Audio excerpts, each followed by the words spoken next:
Bonjour et bienvenue sur les Vitamines du Royaume pour cette troisième vidéo sur le thème des héros pour Jésus. Amen. Nous avons vu dans les deux premières vidéos que David avait des vaillants héros avec lui ainsi qu'une garde rapprochée. Dans cette garde rapprochée, il y avait 5 hommes qui se sont distingués par des faits d'armes absolument extraordinaires et qui étaient d'une loyauté sans faille envers David. Aujourd'hui, nous allons parler de 2 d'entre eux.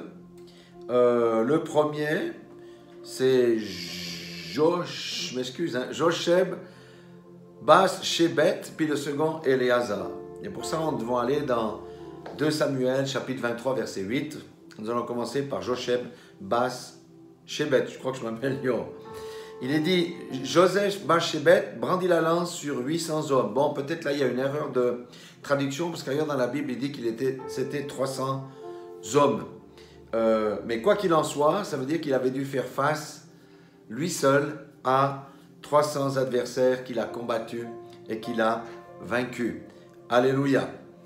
Et concrètement, ça c'est une réalité. Ça a été vécu par Gédéon et ses vaillants hommes qui étaient lors de 300, où ils étaient dans une bagarre avec un rapport de 1 contre 450 personnes, 450 adversaires, et ils ont gagné. Donc c'est vraiment des exploits extraordinaires. Et vous savez, la Bible parle de la démultiplication au niveau de l'autorité. Ça veut dire que ce qu'on a vu là, c'est que nous avons une très grande autorité et que nous ne devons pas craindre le nombre de l'adversaire. Et je vais vous lire Lévitique 26, 7, car si nous nous joignons les uns les autres, vous allez voir qu'on peut défaire beaucoup d'ennemis. Il est dit dans Lévitique 26, 7, vous poursuivrez vos ennemis et ils tomberont devant vous par l'épée. 5 d'entre vous poursuivront 100, et 100 d'entre vous en poursuivront 10 000. Et vos ennemis tomberont devant vous par l'épée. L'épée, on n'a plus l'épée comme ça, c'est l'épée de la parole que nous avons aujourd'hui. Alléluia. Il y a d'autres versets dans la Bible, je ne vais pas m'étendre là-dessus, mais juste montrer qu'il y a une loi, lorsqu'on se groupe ensemble, eh bien on est très fort. C'est pour ça que le corps de Christ est faible aujourd'hui, parce qu'on n'arrive pas à nous rassembler ensemble à cause de nos divisions doctrinales et de toutes ces choses. Mais nous cherchons aujourd'hui les héros. Le second héros que j'ai dit qu'on allait parler aujourd'hui, c'était Éléazar. Nous devons aller dans 2 Samuel chapitre 23, le verset 9 pour lui. Et il dit, après lui, Éléazar, fils de Dodo, fils d'Ashoshi, il était l'un des 3 guerriers qui affrontèrent avec David les Philistins rassemblés pour combattre, tandis que les hommes d'Israël se retiraient sur les hauteurs. Amen.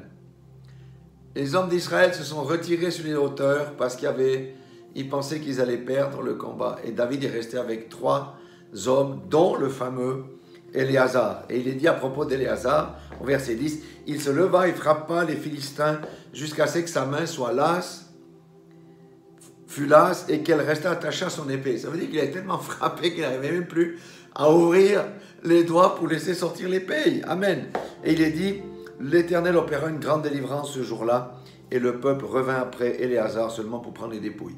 Ça veut dire quoi? C'est le courage, c'est le maniement de l'épée. Aujourd'hui, c'est le maniement de l'épée de la parole de l'esprit. Amen. C'est pourquoi j'insiste tellement, nous insistons dans notre ministère de connaître la parole. Si on ne connaît pas la parole, on ne peut pas combattre le diable ni les adversaires. Jésus lui-même a combattu avec « il est écrit ». Amen. C'est là le secret. Mais là, il nous dit, on doit combattre jusqu'au bout. Ce n'est pas juste un petit combat, une fois on prononce un verset et puis ça s'arrête. Il y a des adversaires, on doit tailler en pièces jusqu'à ce qu'on n'arrive plus à ouvrir les mains.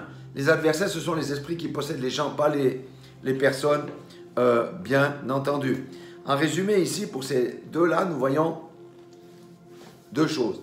1, nous n'avons pas avoir peur du nombre des ennemis, parce que nous avons l'épée de l'esprit comme arme offensive que le Seigneur nous a donné dans Éphésiens 6, dans notre armure.